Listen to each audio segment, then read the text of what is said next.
कोई भी इंसान बिना मकसद के पैदा नहीं होता। हर इंसान किसी न किसी मकसद के लिए बना होता है। हर किसी की वैल्यू होती है। ऐसे ही आप भी किसी मकसद के लिए बने हो। कोई ऐसी चीज जो सिर्फ आप ही कर सकते हैं या फिर आप उसे अच्छे से कर सकते हैं, और इसे जापानीज इकिगाई कहते हैं। इकिगाई ढूंढना जरूरी क्यों है? अगर तुम अपना इकिगाई नहीं ढूंढोगे तो तुम्हारा टाइम सिर्फ स्क्रॉल करने में गुजरेगा। तो तुम हर वीकेंड खुद से बोर फील करोगे और तुम जिंदगी में सिर्फ सरवाइव करोगे, लिव नहीं। लेकिन अगर तुम अपना इकिगाई ढूंढ लेते हो तो तुम्हारा दिन मीनिंग से भर जाता है। तो तुम थक हार कर भी खुश फील करते हो और तुम दूसरों की जिंदगी में रोशनी बन जाते हो। इकिगाई क्या है और ये इतना पावरफुल क्यों है? इकिगाई एक ऐसी जापानीज फिलोसफी जो हर इंसान के अंदर छुपे एक गहरे पर्पस को समझने का रास्ता देती है। इस लफ्ज का सीधा मतलब होता है वजह जिंदगी, जहाँ जिंदगी को काम का बनाने वाली चीज। जापान के लोग, खासकर ओकिनावा के आइलैंड पे रहने वाले लोग, कहते हैं कि उनका इकिगाई ही उनकी लंबी और खुश भरी जिंदगी का राज है। ओकिनावा दुनिया के उन चंद मकामात में से एक है जहां लोग 100 साल से भी ज्यादा जीते हैं, और वो भी एक्टिव, एनर्जेटिक और मेंटली शार्प रहते हुए। जब रिसर्चर्स ने ओकिनावा जाकर एक्सप्लोर किया कि आखिर इन लोगों की जिंदगी में ऐसा क्या खास है, तो उन्होंने देखा कि ये लोग सिंपल और हेल्दी खाना खाते हैं, रोजाना थोड़ी एक्सरसाइज करते हैं, सोशल सर्कल स्ट्रॉन्ग रखते हैं, इन्हें मोआई कहते हैं, यानी दोस्ती का ग्रुप, और सबसे इम्पोर्टेंट, ये हर रोज किसी न किसी पर्पसफुल काम में बिजी रहते हैं। इन लोगों के लिए इकिगाई का मतलब सिर्फ पैसा कमाना या करियर बनाना नहीं होता। इकिगाई इन चीजों का कॉम्बिनेशन होता है जो तुम्हें पसंद है, जिसमें तुम अच्छे हो, जो दुनिया को चाहिए और जिससे तुम्हें कंपनसेशन मिल सकती है। ये चार चीजें जब एक पॉइंट पर मिलती हैं, वही होता है तुम्हारा इकिगाई। इकिगाई और खुशी का ताल्लुक। इकिगाई का मतलब सिर्फ बिजी रहना नहीं, बल्कि ऐसे काम में बिजी रहना जिसमें तुम्हारा दिल और दिमाग पूरी तरह इन्वॉल्व हो जाए। जब तुम इकिगाई फॉलो करते हो तो तुम्हारा हर दिन पर्पसफुल लगता है, तुम ज्यादा एनर्जेटिक फील करते हो, तुम लंबे अरसे तक मेंटली फ्रेश रहते हो, और तुम्हारे अंदर का एम्प्टीनेस या होलो फीलिंग खत्म होने लगती है। इस कॉन्सेप्ट को सपोर्ट करता है विक्टर फ्रैंकल का लोगोथेरेपी अप्रोच, जिसमें वो कहते हैं जिस शख्स के पास जीने की वजह होती है वो किसी भी मुश्किल को बर्दाश्त कर लेता है।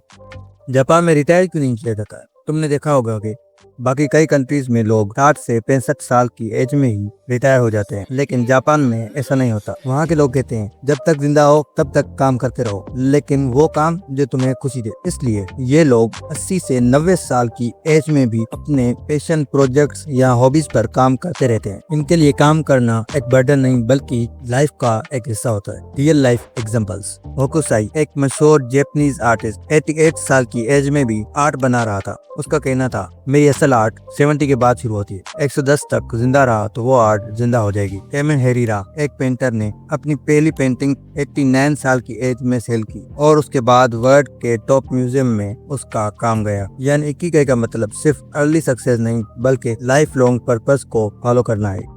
इकिगाई और साइंटिफिक रिसर्च। साइंस भी ये कंफर्म करती है कि इकिगाई जैसे पर्पस ड्राइवन लाइफ स्टाइल से डिप्रेशन कम होता है, हेल्थ इंप्रूव होती है और एंगलिंग प्रोसेस स्लो हो जाता है। एक जापानीज रिसर्च के मुताबिक जिन लोगों ने अपना इकिगाई डिफाइन किया हुआ था उनमें हार्ट डिजीज, स्ट्रोक और स्ट्रेस डिसऑर्डर का रिस्क सिग्निफिकेंटली कम था। कैसे ढूंढे अपना इकिगाई? प्रैक्टिकल तरीका प्लस रियल लाइफ एग्जांपल। जिंदगी में कई बार हम कंफ्यूज होते हैं, मैं क्या करूं, मैं किस चीज के लिए बना हूं, जिंदगी का असली मकसद क्या है। यही सवाल तुम्हें इकिगाई तक ले जाते हैं। इस पार्ट में हम बात करेंगे इकिगाई को ढूंढने का रास्ता, इमोशनल और प्रैक्टिकल तरीके से। इकिगाई को ढूंढना एक सफर है, एक दिन का काम नहीं। इकिगाई किसी कोर्स में नहीं मिलता, ना किसी सर्टिफिकेट से मिलता है, ये तुम्हारे अंदर होता है, बस जरा उसे महसूस करना होता है। जापानीज कहते हैं हर इंसान का इकिगाई होता है, चाहे उसे उसका एहसास हो या ना हो। 4 क्वेश्चंस जो तुम्हें इकिगाई ढूंढने में मदद करेंगे। व्हाट डू यू लव, तुम्हें क्या पसंद है। What are you good at, तुम किस चीज में अच्छे हो। What does the world need, दुनिया को क्या चाहिए। What can you be paid for, किस चीज के लिए तुम्हें पैसे मिल सकते हैं। इन 4 सर्कल्स के बीच का इंटरसेक्शन ही होता है तुम्हारा इकिगाई। अपना नोटबुक लो, इन 4 क्वेश्चंस का आंसर लिखो। तुम्हारा पैशन, तुम्हारी स्ट्रेंथ, तुम्हारा मार्केट और तुम्हारा कंट्रीब्यूशन सब यहाँ सामने आ जाएगा। Real life example. Victor Frankl का लोगोथेरेपी। विक्टर फ्रैंकल एक ऑस्ट्रियन साइकियाट्रिस्ट थे। उसने लोगोथेरेपी का कॉन्सेप्ट दिया जिसका सीधा मतलब है जिंदगी में मकसद ढूंढना। जब वो नाजी कंसंट्रेशन कैंप में था उसके आसपास कई लोग मरते जा रहे थे, लेकिन जिन लोगों के पास कोई रीजन टू लिव होता था वो जिंदा रह जाते थे। उनकी फैमिली, उनका आर्ट, उनका मिशन, कोई भी वजह हो सकती थी। फ्रैंकल कहते हैं जिस शख्स के पास जीने का वाई यानी क्यों होता है वो किसी भी हाउ यन कैसे को बर्दाश्त कर सकते हैं। केस स्टडी, जब दर्द से इकिगाई निकला। डॉक्टर जिसका पार्टनर मर गया वो डिप्रेशन में चला गया। फ्रेंकल ने उससे सिर्फ ये पूछा, अगर तुम पहले मर जाते तो तुम्हारी बीवी को कितना दुख होता। डॉक्टर ने जवाब दिया, बहुत ज्यादा, उससे तो बर्दाश्त भी नहीं होता। फ्रेंकल ने बोला, तो तुमने उसे उस दर्द से बचाया। तुम्हारा दर्द एक सेक्रीफाइस था, तुम तो ये दर्द बर्दाश्त कर भी लोगे, लेकिन वो बर्दाश्त नहीं कर पाती। उस डॉक्टर ने रोना बंद करके शुक्रगुजारी की और वो वहाँ से चला गया। अब मैं आपको प्रैक्टिकल तरीका बताता हूँ, अपना इकिगाई ढूंढने का फार्मूला। स्टेप 1, सेल्फ रिफ्लेक्शन, एक दिन का काम। नोटबुक लो, 4 क्वेश्चन लिखो। मुझे क्या पसंद है, मैं किस चीज में अच्छा हूँ, दुनिया को क्या चाहिए, मैं किस चीज से कमा सकता हूँ। स्टेप 2, पैटर्न समझो, देखो तुम्हारे आंसर किस पॉइंट पे मिलते हैं। अगर टीचिंग, मोटिवेशन और हेल्पिंग रिपीट होता है तो हो सकता है तुम्हारा इकिगाई लोगों को अपलिफ्ट करना हो। और स्टेप 3, एक्शन लो। हर दिन एक छोटी सी एक्शन लो जो तुम्हारी इकिगाई से मिलती हो। वीडियो बनाना, लिखना, किसी को हेल्प करना, सीखना, कुछ भी। इकिगाई फीलिंग में नहीं, एक्शन में होता है। इकिगाई और संडे न्यूरोसिस। फ्रेंकल ने एक टर्म कॉइन की थी, संडे न्यूरोसिस। ये जब वीकेंड आता है और तुम्हारा काम रुकता है तो तुम खुद को खाली महसूस करते हो। कई बार होता है बोरिंग फील होता है। ये इस वजह से होता है कि तुम अभी तक अपना असली पर्पस नहीं ढूंढ पाए। तुम काम करते हो सिर्फ गुजारा करने के लिए, जिंदा रहने के लिए नहीं। जब तक तुम्हारा अंदर का काम क्लियर नहीं होता तब तक बाहर का काम थका देता है। समझ लाइन, इकिगाई तुम्हारे अंदर छुपा होता है, उससे ढूंढने के लिए जरूरत है खामोशी, लिखने का वक्त और एक्शन लेने का हौसला। इकिगाई वो छोटी छोटी एक्टिविटीज होती हैं जो तुम्हारा दिल खुशी से भर देती हैं, उनको फॉलो करो।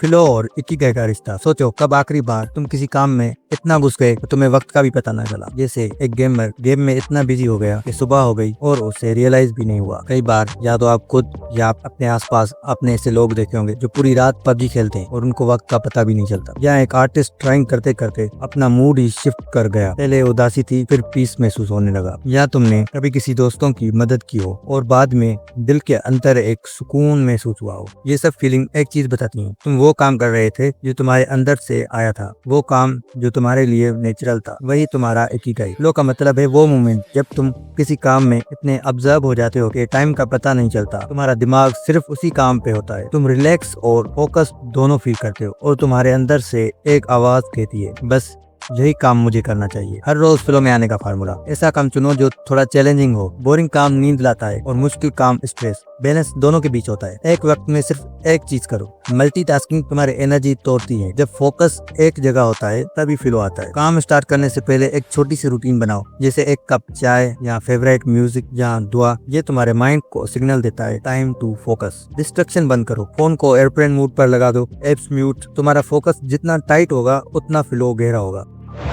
छोटी छोटी चीजें भी फ्लो ला सकती हैं। तुम्हें फ्लो सिर्फ पेंटिंग, राइटिंग या कोडिंग में नहीं मिलेगा। तुम रोटी बनाते हुए, चाय बनाते हुए, वॉक करते हुए या किसी की मदद करते हुए भी फ्लो महसूस कर सकते हो, अगर तुम्हारा दिल और दिमाग दोनों उस मोमेंट में हो। जापान में एक एलिवेटर ऑपरेटर था, उसका काम सिर्फ बटन दबाना था बस, लेकिन उसने उस काम में ग्रेस, स्टाइल और स्माइल डालकर हर रोज को खूबसूरत बना दिया। उसने फ्लो किसी फैंसी जॉब में नहीं, एक सिंपल काम में ढूंढा। Zero dreams of sushi, simple काम में एक्स्ट्रा ऑर्डिनरी फ्लो। जीरो ओनो, एक 85 साल के सुशी शेफ, रोज वही काम करता है, सुशी बनाना, लेकिन उस काम में इतना डीपली फोकस होता है कि पूरा दिन गुजर जाता है और उसे पता भी नहीं चलता। वो कहता है, मैं सिर्फ काम नहीं करता, मैं अपना फन जीता हूँ। इकिगाई और फ्लो की निशानी। जब कोई काम तुमसे नेचुरली होता है, तुम्हें सुकून देता है, तुम उसमें टाइम भूल जाते हो, तो समझ लो ये तुम्हारा इकिगाई का हिस्सा है। और जितना ज्यादा तुम ये काम रिपीट करोगे उतना ज्यादा तुम्हारा पर्पस क्लियर हो जाएगा। हर रोज इकिगाई को जियो।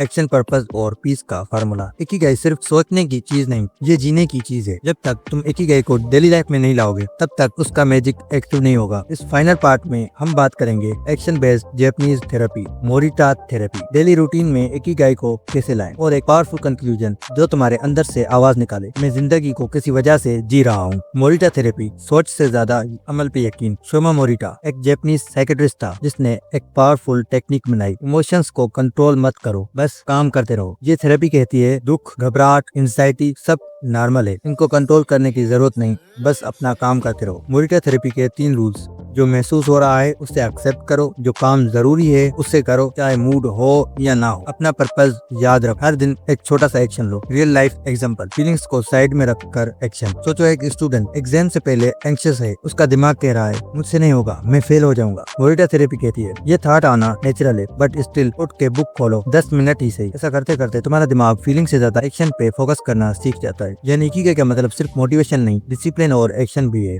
3 डेली स्टेप्स जो तुम्हारा इकिगाई जिंदा रखते हैं। सुबह एक मोमेंट के लिए रुक जाओ और ये सोचो आज मुझे किस काम से सबसे ज्यादा खुशी मिलेगी। इससे तुम्हारा दिमाग डायरेक्ट इकिगाई मूड में शिफ्ट होता है। वो काम जरूर करो, छोटा ही सही, वीडियो बनाना, लिखना, डिजाइन करना, किसी की हेल्प करना। इकिगाई तभी पावरफुल होता है जब उसे जिया जाए। रात को ये सोच कर सो जाओ आज मैंने अपने पर्पस के लिए कुछ किया या नहीं। अगर जवाब हाँ है तुम जीत गए हो। इकिगाई का मतलब सिंपल लेकिन स्ट्रॉन्ग। इकिगाई का मतलब मिलियनर बनना नहीं है, यहाँ हर रोज प्रोडक्टिव रोबोट बनना भी नहीं है। इकिगाई का मतलब है हर दिन एक ऐसी छोटी सी चीज करना जो तुम्हारे दिल को जिंदा महसूस कराए, जो तुम्हारे होने का सबब बन जाए, जिससे तुम दूसरों को फायदा दे सको। ये किसी और के लिए नहीं, सिर्फ तुम्हारे लिए होता है। फाइनल वर्ड्स, आवाज जो तुम्हें उठाए। जिंदगी एक चैलेंज है, लेकिन जब उसका मतलब क्लियर हो जाए तो हर मुश्किल आसान लगती है। इकिगाई तुम्हें हर सुबह उठाता है, हर रात चैन से सोने देता है और तुम्हारे काम को रोजी रोटी से मिशन में बदल देता है। तुम्हारा काम है बस ढूंढना और हर दिन छोटी सी स्टेप लेना। अगर तुम्हें ये वीडियो पसंद आई है तो वीडियो को लाइक करना और चैनल को सब्सक्राइब कर लेना। बाकी अल्लाह हाफिज, फिर मिलते हैं किसी और वीडियो में।